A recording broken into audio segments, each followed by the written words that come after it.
माला से हार्दिक अभिनंदन और स्वागत। और मैं पूजन जी से निवेदन करूंगा, शशि जी, सैनी जी, ज्योति जी भारद्वाज से निवेदन करूंगा कि चूरनी उठाकर अलका जी का हार्दिक अभिनंदन करें, स्वागत करें।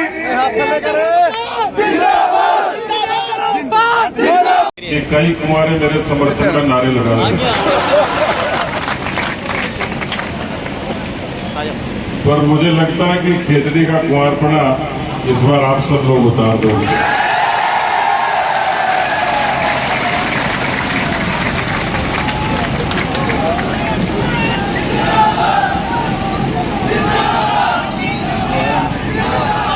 मैं धर्मपाल का बड़ा भाई हूं और डॉक्टर हूं और धर्मपाल इंजीनियर है। तो मुझे लगता है कांग्रेस का इलाज अच्छे तरीके से कर देंगे इस बार।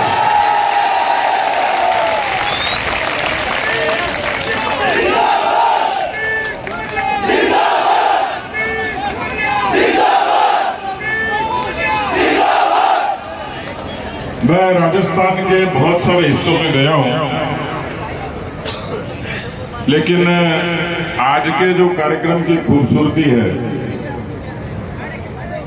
जिसको देखकर मन में दुआएं उठती हैं, मन गदगद होता है, प्रसन्न होता है, वो खूबसूरती है कि इतनी बड़ी संख्या में हमारी सब माताएं बहनें। मैं देख रहा था कि इस भीषण गर्मी में मैं कई किलोमीटर तक पैदल कलश यात्रा करके आई है, और राव साहब सही कह रहे थे कि जब किसी माता बहने के सर पे कलश सजा हो तो उस कलश की दुआएं मंजिल तक पहुंचने से दुनिया की ताकत को रोक नहीं सकती।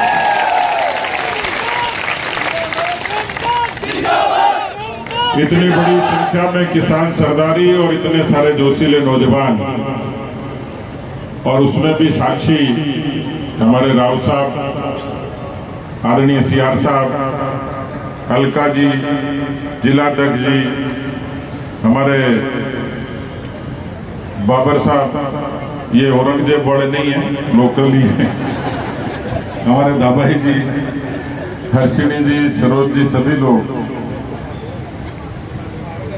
मित्रों, किसान सरदार,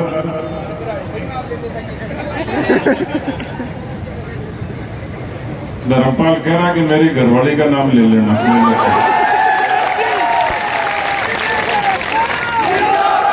भैया सुनो, इतना अकड़ने की जरूरत ही नहीं है। थोड़े दिन में मोदी जी पुरुषों का इलाज करने वाले हैं, 33% आरक्षण होगा तो अपने तो पीछे पीछे घूमना पड़ेगा।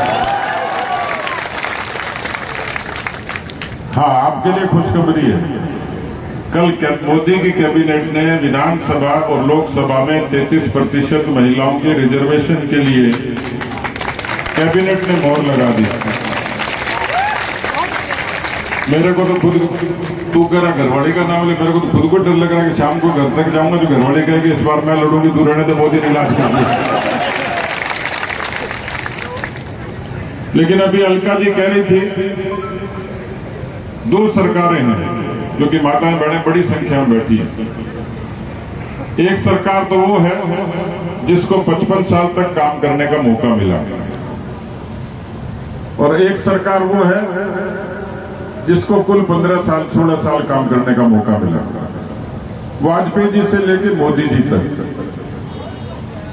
मोदी जी वो प्रधानमंत्री हैं देश के, दुनिया के, जो महिलाओं के सम्मान के लिए, महिलाओं के स्वाभिमान के लिए, बात छोटी लगती होगी लेकिन हम गांव के लोग हैं। मैं भी बचपन में अपनी मां को, दादी को, भाभी को देखता था, कितनी जिल्लत की जिंदगी थी, कितनी शर्मिंदगी थी। बात तो छोटी है, लेकिन इस छोटी बात को बड़ी बनाकर लाल किले से कहने की हिम्मत करने वाला देश का प्रधानमंत्री है, जिसने कहा महिलाओं का सम्मान करो और 10 करोड़ शौचालय बने और माताओं बहनों को सुरक्षा, सम्मान और स्वाभिमान मिला। बैंक का खाता आज आसान लगता है। मैं कांग्रेस के लोगों को कहना चाह रहा हूं कि तुम्हारी झोली में कुछ नहीं है। यदि मोदी नहीं होता तो 50 करोड़ लोगों के बैंक खाते नहीं होते, उसमें 56% माताओं बहनों के बैंक खाते हैं। हिंदुस्तान कोरोना से मर जाता। मेरे को एक दिन अखबार के एक व्यक्ति ने फोन किया कि मोदी को तारीफ इतनी क्यों करते हो? तो मैंने कहा राहुल गांधी की थोड़ी करूं, वो कोई करिश्मा करेगा तो मैं कर सकता हूं।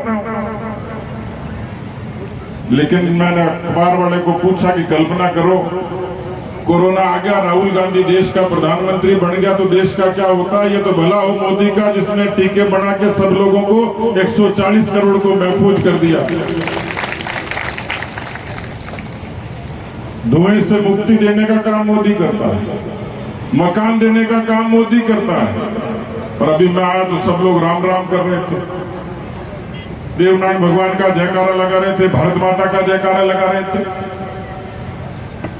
अरे दुनिया में कोई माई का लाल इस धरती पर पैदा नहीं हुआ जिसने 500 सालों के संघर्ष और लाखों लोगों के बलिदान को इज्जत बख्शी हो और अयोध्या की पवित्र भूमि पर भगवान राम के भव्य मंदिर का निर्माण का मार्ग प्रशस्त नहीं किया। यह वीर वीरांगनाओं की भूमि है, शक्ति और भक्ति की धरती है। इस खेतड़ी से लेकर राजस्थान की समग्र भूमि से जब कोई किसान इस धरती पर अपना पसीना गिराता है तो ये धरती अन्नपूर्णा होती है। उस किसान के घर में पैदा हुआ कोई लाल जब बंदूक लेकर सीमा पर खड़ा होता तो इस भारत मां की आन बान शान की सीमा रक्षा होती।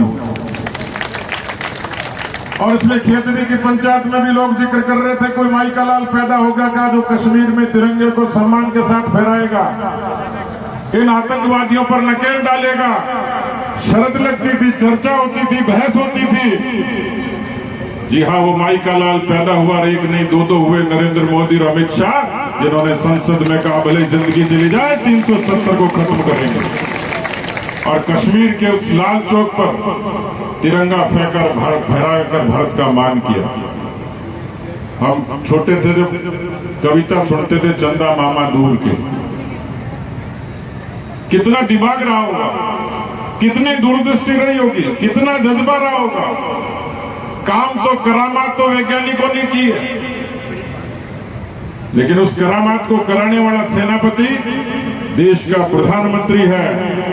दुनिया चांद की तरफ देखती थी और इस मोदी ने तो चांद पर भी तिरंगा टिका दिया मित्रों। लेकिन एक सरकार और है, और उस सरकार के तो कहना ही क्या। एक 3 लाइनों की कविता है, आपके समझ में आ जाएगी। डॉक्टर जितेंद्र सिंह जी अभी तो मंत्री नहीं है? अब बने भी कि नहीं? लेकिन अशोक गहलोत के मंत्रिमंडल की कहानी बता रहा हूं, आप सुनना मजा आएगा। एक व्यंग के हास्य के कवि है शैल चतुर्वेदी, उन्होंने कविता लिखी अशोक गहलोत की सरकार के लिए। लिखी तो किसी और के लिए थी, फिर इन पे हो गई। एक नए बड़े मंत्री ने अपने ड्राइवर से कहा आज कार में चलाऊंगा। एक नए बड़े मंत्री ने अपने ड्राइवर से कहा आज कार में चलाऊंगा। ड्राइवर ने कहा हुजूर मैं उतर जाऊंगा। एक नए बने मंत्री ने अपने ड्राइवर से कहा आज कार में चलाऊंगा। ड्राइवर ने कहा हुजूर मैं उतर जाऊंगा। ये कार है, सरकार नहीं जो भगवान भरोसे चल जाए। ये अशोक गहलोत की सरकार भगवान भरोसे चल रही है भाई। पहले तो कोरोना ने बचा दिया, 1.5-2 साल तो कोरोना है। और आप तो इस बात के साक्षी हो, इन कांग्रेस वालों ने आपको तो मुख्यमंत्री बना ही दिया था। फिर क्या हुआ? कुआरा रख दिया कि नहीं रख दिया? घोटाला कर दिया। 2 मुख्यमंत्रियों के नारे लगे। मेहनत किसी ने की, परिश्रम किसी ने किया। और उस बंदर बाट का प्रसाद खाने का जब मौका आया तो अशोक जी ने खूब मजे से 5 साल खाया। हमें उस पर भी कोई ऐतराज नहीं। वो कह रहे घर का झगड़ा था, घर के झगड़े में राजस्थान को दांव पर क्यों लगाया? किस तरीके से लगाया।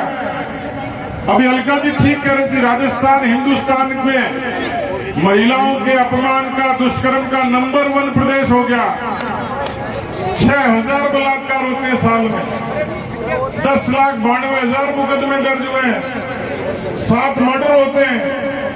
और आप में से मुझे बताना किसी का कर्जा माफ हो गया होगा तो कांग्रेस का जो नेता है, मैं घर का नाम भूल रहा हूं,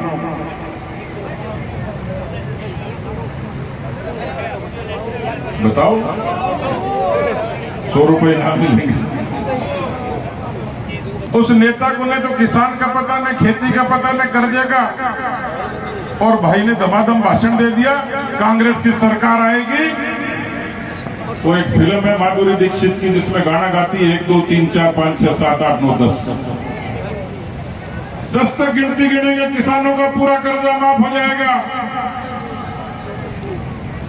मैं हार मान लूंगा यदि आप खेतड़ी का किसान हाथ खड़ा करके ये कह दे कि हमारा पूरा कर्जा माफ हो गया होगा। हुआ क्या? हुआ क्या? हुआ क्या? और मैं बताता हूं क्या हुआ। मैंने विधानसभा में सवाल लगाया कि अशोक जी, इस कर्जा माफी के वायदे के कारण राजस्थान की किसान कौम ने हो सकता है कांग्रेस को वोट दिया होगा, इस लोभ में दिया होगा कि हमारी कौम का आदमी मुख्यमंत्री बनेगा। लेकिन उसी किसान कौम के 19,422 उनके खेत कुर्क हो गए। आप, मैं पूछना चाहता हूं आपसे, छोड़ दीजिए जाति बिरादरी, लेकिन इस तरीके की सरकार को जिसने किसानों के साथ ठगी करी, वादा खिलाफी की, क्या उस अपमान का बदला नहीं लोगे आप लोग? क्या उस अपमान का बदला नहीं लोगे? क्या माताओं बहनों के साथ जो अत्याचार हुआ उसमें माताएं बहनें अपमान का बदला नहीं लेंगी? क्या कांग्रेस को धूल नहीं चटाएंगे? क्या खेतड़ी में कमल नहीं खिलाएंगे? क्या खेतड़ी में कमल नहीं खिलेगा? बोलो, खिलेगा कि नहीं खिलेगा? अब यहाँ बहुत सारे नौजवान बैठे।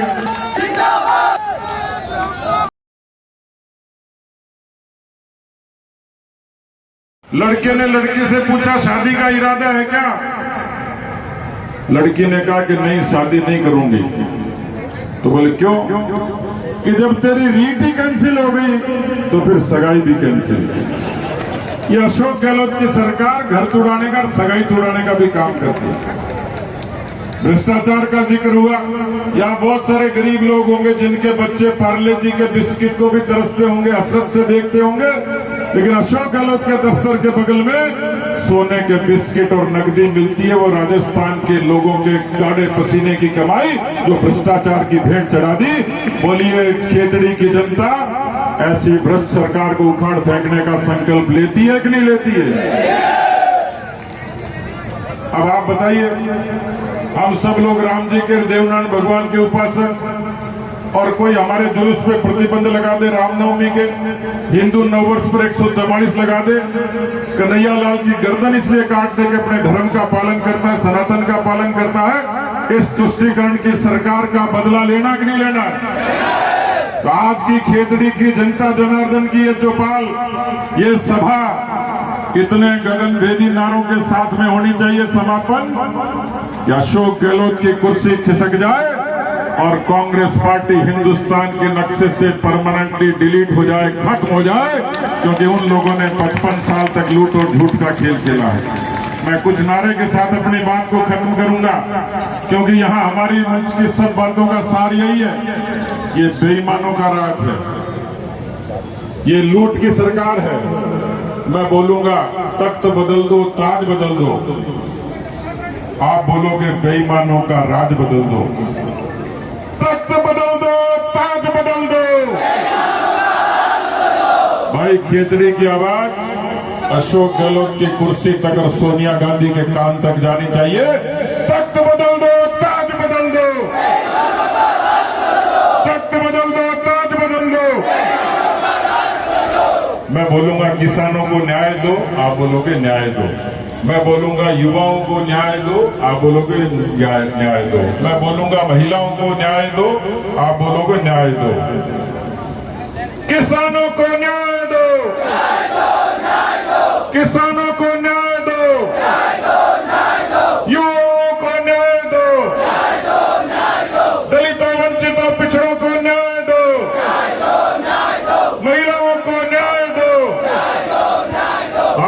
आपको बहुत बहुत धन्यवाद। जय हिंद, जय भारत और पूरा भरोसा